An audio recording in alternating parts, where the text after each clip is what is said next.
Hey everybody, it's Amy Graham, the Badass Valkyrie, and today is Monday, November 16th.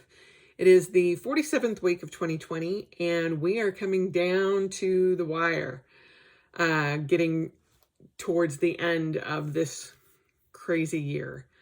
However, I do want to point out one thing. Just because we flip over to 2021 does not mean that magically everything is going to be great. So just keep that in mind. I know a lot of us are like, just get us through the year. Just get us through the end of the year. There are no guarantees that 2021 is going to be much different, at least at the beginning of the year. So just try to prepare yourselves mentally. With that little piece of advice, this is the Finding 52 focus for the week. And the focus is on your five senses, which are taste, touch, sight, smell, and sound. Right now, intimacy and contact are at an all-time low because everybody's telling you stay 6 feet back, let's only do Zoom. Let's, you try to stay away from each other as much as possible. But even within that, if you notice just how few people engage or keep eye contact with you.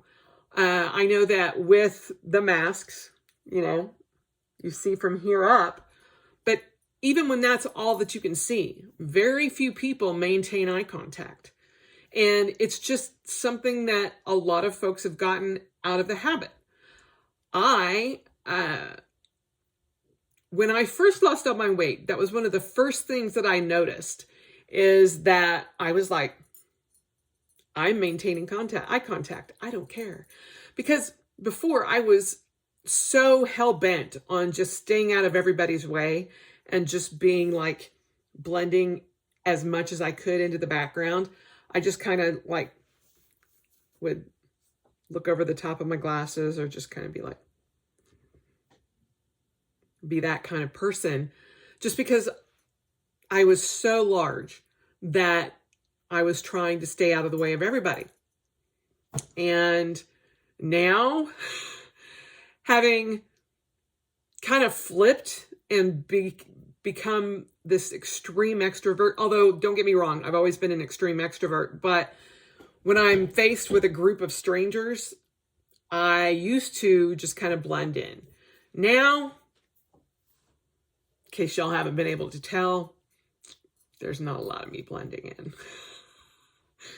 But I was maintaining eye contact. And it just was shocking to me how many people don't maintain eye contact, even before the pandemic. And now, when that's all that you can see, it's like, hello, eyes up here, eyes up here. And it's like, nobody's looking at you at all. And, I think one of the main parts of this focus is to kind of get out of your head and into your body and realize that we are spiritual and intellectual beings, but right now we also need to focus on the sensory experiences of life. And we've kind of gotten away from that because so much has been put out there of stay away, stay away, stay away, don't come into contact, don't touch anything, just you're living your kind of shell. And I don't want to go back to that. I mean, I have to a certain extent to protect myself. But I also want to make sure that I am maintaining as much sensory contact as I can. And anywhere from, when Greg and I are sitting on the couch watching television or something, and I just put my hand on his leg or on his shoulder or just on him somewhere. Or when my, cats are around, I pick them up and I love on them. That is literally one of my goals every day is to pick up both cats. Neither one of them like to be picked up. Heimdall is much more lovey than Tyr. Tyr is like, you only get to touch me when I want you to touch me. But I make it a point of going and picking him up every day just to keep him in the realm of I'm mama, and I'm going to pick you up. You may jump right out of my arms, but I'm going to pick you up. Just to keep him in the habit of knowing that's going to happen. I always reach out and I pet them. Heimdall was he gets very skittish. And, if there's a big loud noise or anything like that, he's off like a rocket. And so when he was a kitten, I always made it a point of, like, when he was eating or doing something else, I will reach out and touch him. And just so he was aware that I was there. And I didn't want him to, freak out. And so he's done that a lot better. He's been a lot better about it. Tear, still like, only when I want it can I get it. So it's one of my things is I try to make sure that, I have contact with them, like physical contact. With Greg, every time he comes down from waking up in the middle of the morning, I make it a point to get, as long as I'm not on a Zoom call, to get up, go hug him. And it's when we came home from work, when we were still going to work, the first thing we did was hug each other and love on each other. And having that kind of contact, that intimacy, keeps things good. And with the pandemic, it has gotten hard because we can't hug people, we can't touch people. There's no shaking of hands, there, elbow bumps. And it's like, I know that's what we have to do, but we also need to come up with different ways to remain having more contact with people and engaging the five senses and enjoying those five senses more. This past week, or the past weekend, on Friday, I was sick. And I've kind of had to recover this whole weekend. And I'm still like, things I want to eat, I'm just like, no. I just want soft and mellow and no spice, no nothing. And it's not because, it was a stomach bug. It had nothing to do with COVID at all. But, I enjoy taste. And one of the things that I have missed because of, giving up sugar, and it's day 16. Still going strong. But what I do miss is having that sensory experience of cake or cookies or sweetness. Now, one of the things that did kind of come out of that is on Saturday night, I was feeling better and somewhat better. And we went and got pizza from Mod Pizza, and I really love their cauliflower crust. And it's very much like a regular pizza to me. And so we brought it back home. We were going to settle in. We watched Greenland with Gerard Butler, my third husband to be. And then we watched The New Mutants. So I had a pineapple cider, hard cider. I could barely get through that pineapple hard cider. It was so sweet that I'm like, this is killing me that it's so sweet. And Greg's like, what? And so he tried it. He's like, that's not very sweet at all. And I'm like, it is so over the top sweet for me. I'm just like, wow. But then realizing that the only sugar that I have that's not already in like fruits or vegetables or something like that comes naturally is my 2 tablespoons of creamer in my coffee. That's it. That is it. And so anything sweet like that is just like over the top. And I'm like, it took me almost 2 hours to finish one bottle of cider, one regular like beer bottle size cider. And I'm like, okay, that's crazy. Because in 2 hours I could have drank 3 normally. And I'm not a big drinker. But I was like, that's a difference that I've noticed.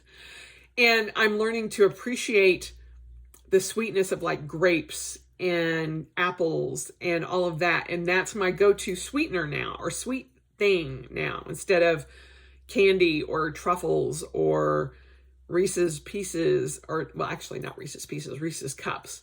The Thins, the Reese's Thins frozen are the best thing on the planet. Bar none, the best thing on the planet. And I'm like, and there's like 3 still in my freezer, which I know a lot of you are like, you should throw those out. But I'm like, those are the, in case of emergency, we're eating them kind of thing. Plus on Thanksgiving, I'm going to have what I want on Thanksgiving. I'll do the same thing on my birthday and then on Christmas. So I may end up making myself sick. I don't know, but I told Greg, I was like, he was like, I don't know what I'm going to do because I can't get you a Queen of Mon for your birthday. And I'm like, oh no, you can. Now, normally he would buy me a 4-pack of Queen of Mons. And for those of you who don't know what those are, they are a pastry that takes over 24 hours for them to be made. They're from the Breton part of Britain, or English, somewhere. Anyway, tangent. But they are fabulous. And they're like a sweet and salty kind of pastry. And I love them. They are so amazing. And so I said, you can still get me a Queen of Mon, but you can just get me 1, not 4. He's like, well, I can still get the 4-pack and I'll eat them. And I'm like, that's fine. I will only eat 1. So he's kind of relearning that whole situation where, because he had his gastric bypass 2 years after me. And so when I first had my gastric bypass, he gained like 50 pounds because it was like anything I didn't eat out of my meal, he would eat. So it was like he was eating a meal and a half every time. And he was like, okay, that went horribly wrong. And so now I'm like, remember what happened? Because right now you're eating all the sweets that were still left in the house. I'm not eating any of them. And so we had like 3 half-eaten packages of Oreos because we went out and bought them to support Oreo or Nabisco because of their Oreo commercial where they supported LGBTs. And so we went out and bought Oreos. But by the time, that was like the end of October, like right before Halloween. So we still had 3 about half packages of Oreos that I did not eat at all. And he's like, yeah, I've been trying to power through them to get them out of the house. And I'm like, thank you. I said, we could also just throw them away. And he's like, no. I'm like, okay. But it's just been an interesting learning process or relearning process for him. But it all goes to show that my taste has changed since I've done this. Now, I am a very tactile person. I love the touch and the feel of things. One of my favorite things is to have like one of the cats in my lap, and I just like rub my middle finger over like this part of their nose. It's so comforting to me, and I've done it since they were a kitten that it almost puts them to sleep almost instantly. And I just love it. Or sometimes I'll, Heimdall's cheekbones, I will rub them with my thumbs. He goes nuts. He loves it so much. Tyr, no, but Heimdall does. So I'm very tactile, but it also swings the other way. I hate the feel of wooden spoons to the point where I refuse to have them in my house. I hate the feel of the egg crates, the like the construction paper cardboard egg cartons. No, I will pay extra just to get either the styrofoam or the clear plastic because I can't bear to pick them up and put them in my cart. So my touch is very sensitive too. But that's part of the reason why I love my Tomoe River paper. And the more it gets used and the more crinkly it gets, the better I like it. I love rubbing my hand over the writing and feeling the bumpiness of the paper. I love that. With sight, my sight is obviously going, but I love reading, and I love just watching the trees move during the storm and watching the leaves change color, all of that. But I have not gotten a lot of that during this time frame other than my run. And I will change up my run just so I can have different scenery sometimes. So I try to do that. Now, smell. Because of my asthma and my allergies, that's kind of out the window, but I love candles. And so I will light a candle and Greg will come up and go, "It smells so nice up here." And I'm like sticking my nose right in the candle. And this is, believe me, this has been always the way. It takes a lot of scent for me to smell that. But as far as sound goes, I realized that I've not been listening to music very much. I'll listen to like NPR, or when I'm online or working from home, I can't listen to music. It distracts me. But I now make it a point to put on music and dance and do that kind of thing at least once a day, because I'm not in my car a lot during my commute. And in my commute, I would listen to all sorts of music. And then when I run, I would listen to all sorts of music. But because I've been doing the Galloway method, I have to listen to the beeps. And that's my timer, my interval timer. And so I'm kind of like Pavlov's dog. I've gotten that so used to the double beep. It's like that double beep means run. And it's like, boom. I don't even think about it. It's just my body takes off. But I can't listen to music and do that. But I had kind of gotten out of the habit of listening to music when I run, because when you're doing a triathlon, you cannot have headphones on, because you have to be able to hear the traffic, and most triathlons will not allow you to wear them. And so, especially when you're on the bike, and you can't wear them in the pool, so they just have you not wear headphones because you can't do that. Now, unfortunately, even if I do another triathlon, people will just have to get annoyed by my beeps, because I have to have that. And it's what keeps me on track, because believe me, if I had to count it in my head, I'd be like, no, that can't be 18 seconds. Or I'd be like 1001. So the beeps keep me honest. So if that's the case, then if I can't wear my headphones to hear that, then people will just have to listen to my beeps. And on occasion, my headphones will die on a run. And I feel bad when I'm like running early in the morning on a weekend because my beeps are so loud, because I have to have it turned up louder because of the traffic. But it is what it is. But those are kind of how I embrace my five senses.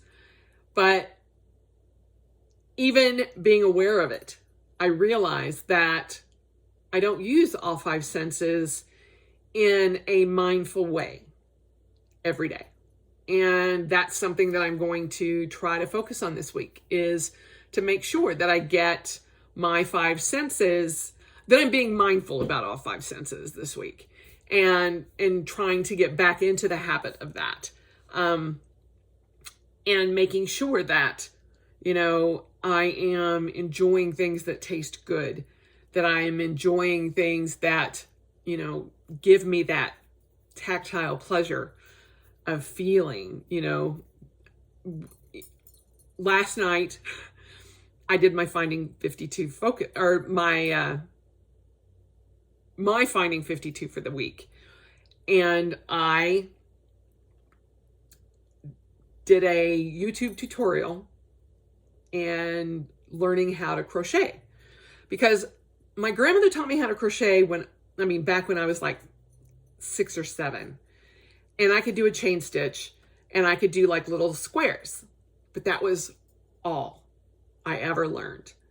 And I would like to be able to like make a scarf or, you know, whatever I could try to do. And I picked up one of the bigger crocheting hooks. It's like a 10. And I've been following this tutorial and I'm making myself a scarf. But I noticed last night, and this is where my medieval recreational side comes in, I was using acrylic yarn because I was like, well, I don't want to get expensive yarn when I'm just learning. And like, I have a stash of yarn for a person who doesn't crochet or knit or anything like that. I have a stash. Heard much, Amy? But they're projects that I wanted to learn.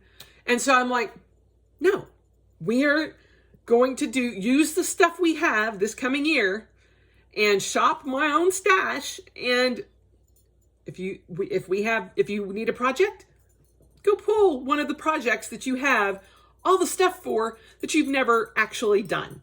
So I'm like, okay, we're going to do this. And so I pulled out the size 10 crocheting needle and pulled out this acrylic yarn. And I didn't even get like 15 stitches in. And I'm like, nope. I had to put the acrylic yarn away.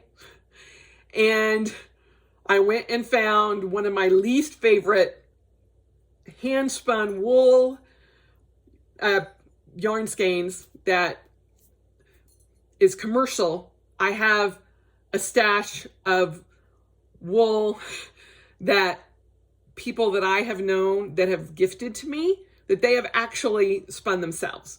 That is for when I get really good. But I'm like, okay, at least this one's 100% wool. And I'm like, okay, this I can deal with. But it was so funny that I'm like, okay, even my fingers are a fiber snob. And Greg was like, why are you pulling all of that out? And I'm like, it's acrylic. And he's like, there's a difference in yarn? I'm like, yes. I said, I can't stand to touch that. And if I made something out of that, I would never be able to wear it. So I'm like, nope. This is a lesson. And so I'm just going to donate all of my acrylic stuff. I don't have very much. It's like 3 or 4 skeins. And so I have a friend at work that crochets all the time. That was weird. Did y'all hear that weird noise? I think Alexa is doing something. Anyway, so I'll donate it to her. But I just was like, I am so into tactile feeling that I can't even learn to crochet on acrylic yarn. So that was my Finding 52, and I got 2 full rows done, and it's like 160 chain stitches. So it's just like a regular scarf. We'll see. That's all I've learned so far. I don't know what I'm supposed to do for the 3rd row. So we will see. I will pick that back up. I also learned that my thumbs with de Quervains, I'm good for like maybe an hour. That's it. But it exercises a lot of different muscles in my hands. So eventually I think that'll be good for my arthritis and everything, to keep everything going and moving. So it is kind of a twofold thing. But again, it's interesting, you know, sight, smell, touch, taste, and sound, that with those 5 senses, you don't necessarily pay attention to all of them all day long. And we should. So that is the Finding 52 focus for the week, is to be mindful of your 5 senses and try to focus on them. And see what you're not paying attention to within that array of senses. And engage people. If you're out, look people in the eye. Engage them, because right now that's really the only way we can engage people. And, you know, try not to give the death stare of doom, as Greg calls it, when I have my mask on and somebody doesn't have a mask on, and I'm like, he's like, your eyebrow just like, He's like, you can convey so much with your eyes. It's crazy. So be kind until you can't be, but engage people the only way we can at the moment. Talk to people, reach out to people, write someone a letter, do whatever you can to engage those five senses. If you haven't handwritten something in a long time, try it. I know most of us came from my planner channel and are journaling a lot or working in our planners. But how long has it been since you've, written more than a few sentences? Write out a letter, journal a few pages, do something like that to, get that sense of touch going. And, my husband has no appreciation for the differences in paper and the nuances of that particular type of thing. But when you talk to him about pixelation in like a computer monitor or a television, and that goes into the sight realm, he's just like, how can you not tell the difference between this TV and this TV? I'm like, I can't. And the reason I'm bringing this up is because he did it over on Sunday. He was like, look right here. Can you tell? Can you see? And I'm like, he was literally like putting his eyeball like right up to the television in Costco. And I'm like, no, I can't tell the difference. He's just like, I can't believe you can't see a difference. I'm like, I'm half freaking blind. But so is he. So he was just like, it's lost on you. I'm like, kind of like the feel of paper. He goes, it's all paper. I'm like, it's not all paper. I said, tomato, paper, all paper. Pixels are pixels. So it just kind of depends on what you can do. If you don't have a loved one that's, within your personal bubble, hopefully you have a pet. If not, reach out to somebody. Not physically, if they're not in your bubble, but, reach out and talk to somebody that you don't normally communicate with. That's sound and that's sight if you use Zoom. So there are a lot of different ways that we can engage all of our senses, but just be mindful of them, because right now, a lot of them are kind of just getting glossed over. And I think that it's worth paying attention to them. So that's the focus for this week, is the five senses and being mindful of them all. And I hope you all have a wonderful day. This is as close as I'm getting to make up Monday today, because I'm still, on that cusp of recovering. And I'm like, all right, I'll put on lipstick. We'll go from there.